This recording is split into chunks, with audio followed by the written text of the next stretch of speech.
Today on the Railway Room, I'm building some Hudson V Tipper Wagons in 009 from Brooks 3D.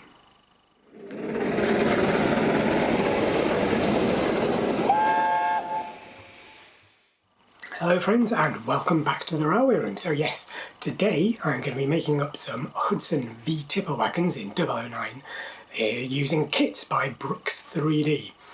These are very common wagons that essentially consists of a V-shaped skip that can then pivot left or right to aid the loading and unloading.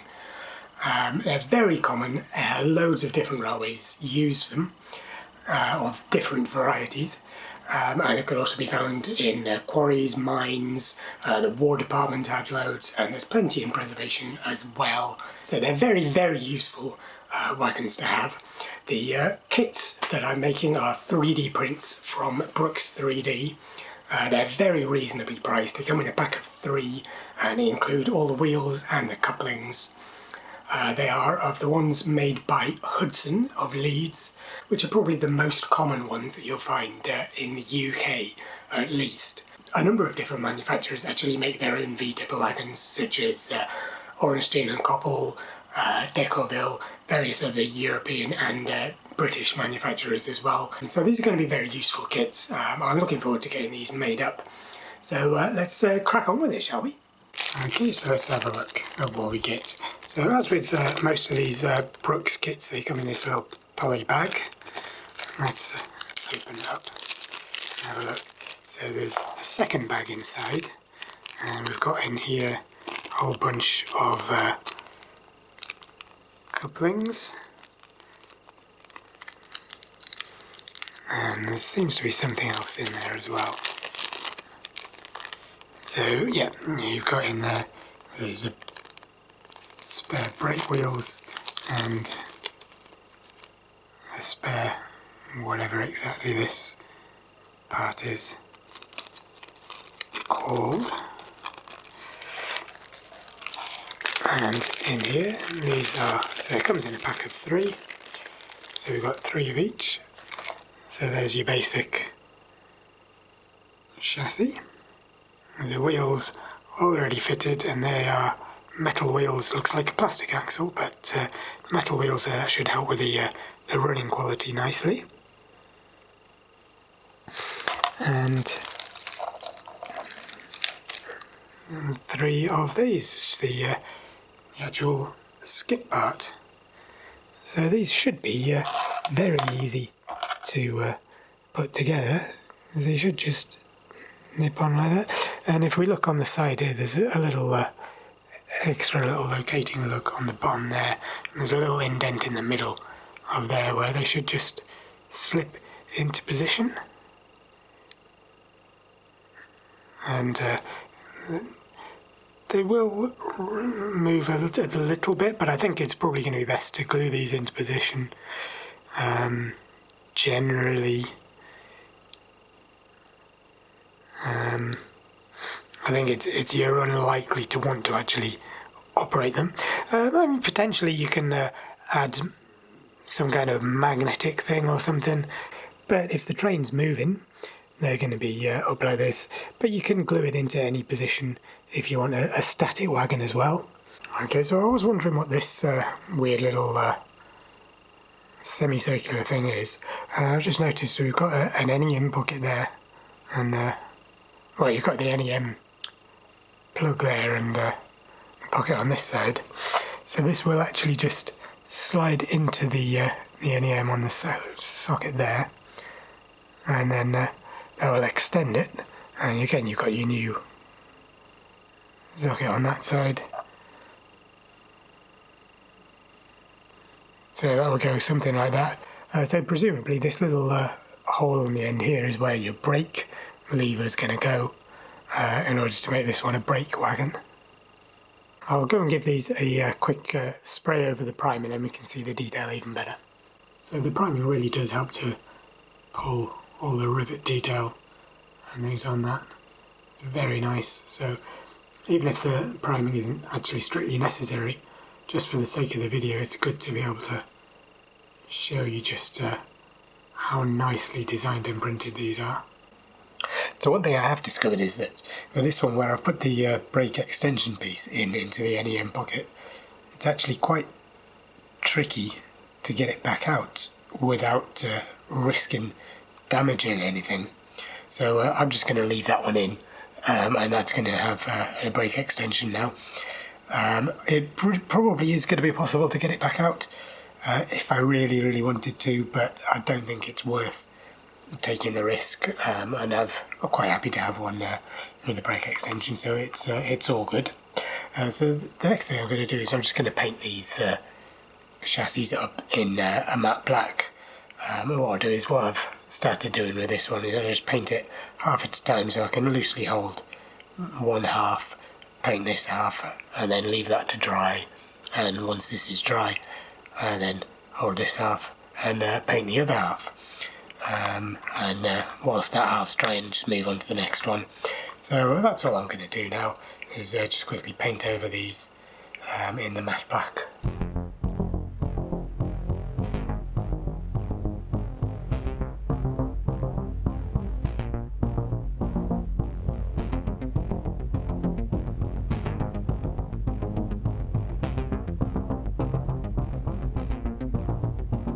So now one of the cool things about these wagons is that they're used on a really wide variety of different railways, and consequently they were finished in a very wide range of colours, pretty much anything from the black and grey through to green, blue, orangey yellow, pretty much anything you want. So there's a lot of options for what colour to paint these up in, particularly because I'm modelling a freelance layout anyway. I can pretty much go any way that I want with it. What I'm going to give a try to is this Humbrol 94 matte, which comes as brown yellow, it says. I think that might look quite nice, so I'm going to give that a go. I'll paint one up in it and see what I think. It does seem to be a relatively thin paint, this one, so I will do maybe 2 or 3 thin coats. And obviously you might get a better finish with spraying if you've got an airbrush, or if you just use cans of pre-mixed spray paints. Personally, I do quite enjoy the process of brush painting. It's quite relaxing, and I do think a big part of the pleasure of modelling is not just the finished result, but also the process of making the model up. So right now, while these are drying out a bit, I'm just going to grab these couplings that they came with and just bob them into the NEM pockets. To be honest, it might have been an idea to do this before painting, because I'm going to have to paint these couplings as well. It might mean more sensible to just paint the whole lot in one go, but I'm not necessarily the most sensible or logical, so I'll do it this weird way. Yeah, well, those couplings seem to be working okay, so I will give those a paint over in the same black as the rest of the chassis.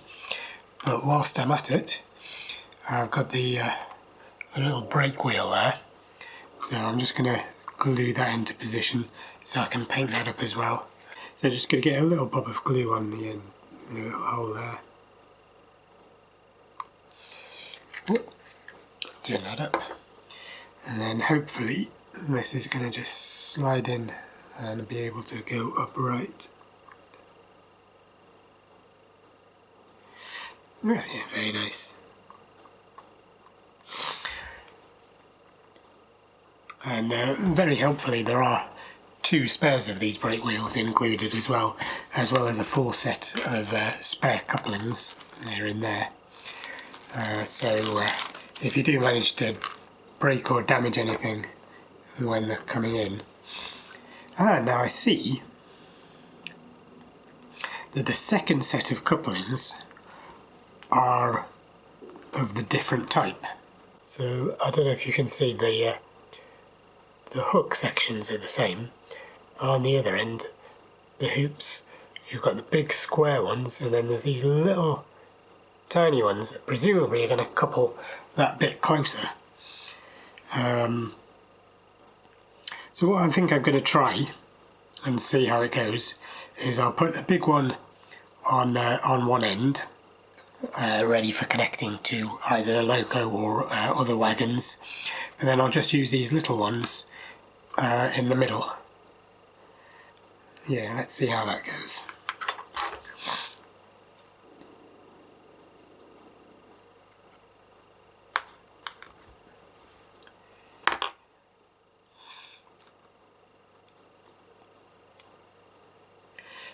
Okay, so the brake one that's going to go at the front of these three has now got the big loop, and the other two have got the small ones.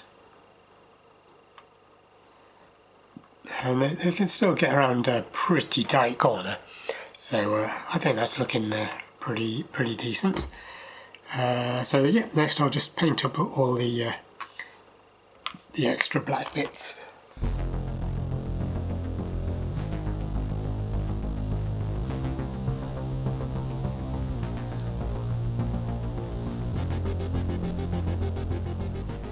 Now on his website he does say that these prints don't actually need priming before painting. They take the paint quite happily without.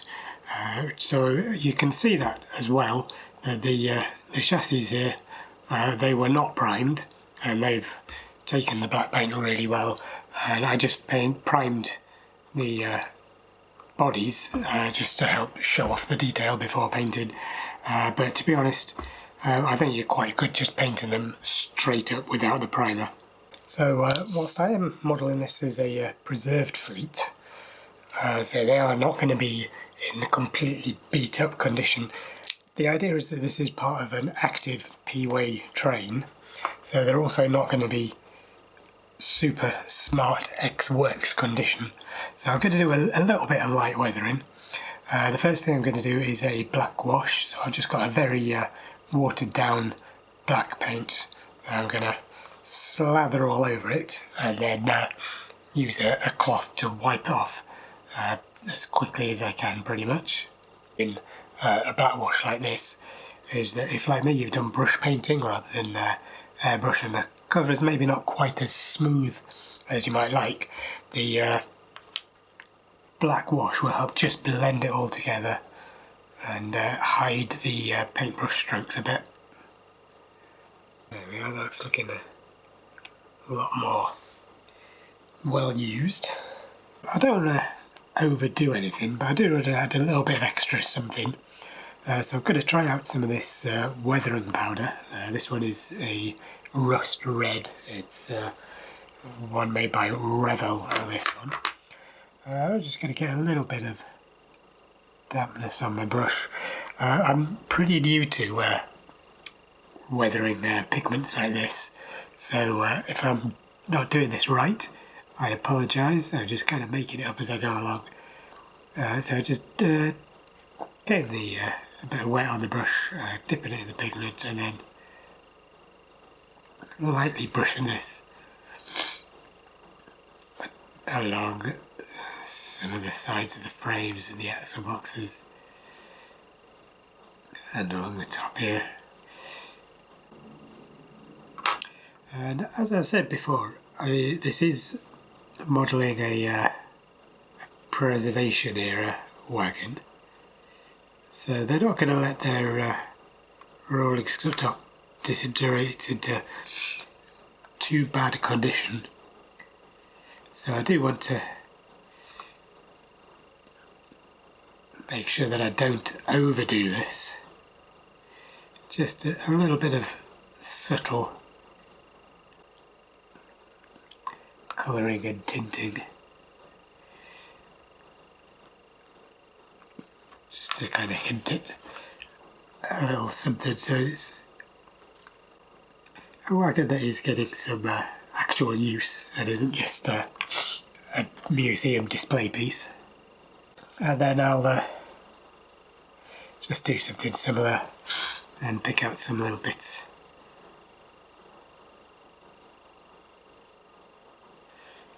On the wagons, maybe on the bit on the top here as well.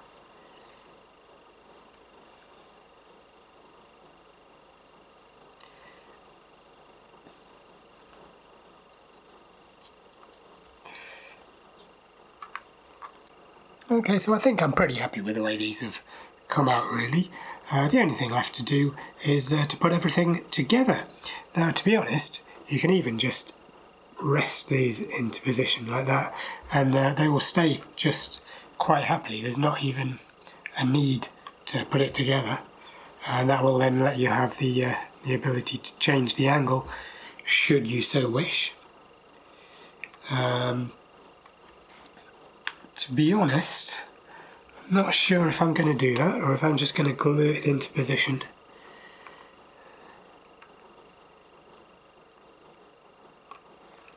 You know what?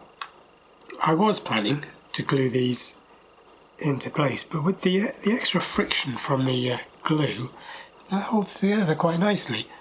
Yeah, I'm just going to leave them as friction fit like that, and I'm going to call that done. So let's take it up to the layout and see what they look like on the track. Okay, so here we have the 3 tipper wagons, and hopefully you'll agree they're looking very much the part. I'm very, very, very pleased with those. So for the moment I'm happy enough with them just being empty, but I may well add some loads to them, maybe some ballast or something like that. I've not quite decided yet, but I'm happy with them being empty for now, and we'll see what the future brings. Let's just have a quick look and see what they're like in motion. I do think they run very nicely, even without any extra weight in them, which is very pleasing because they are quite light. I think the metal wheels there do help. Yeah, I'm very pleased with that.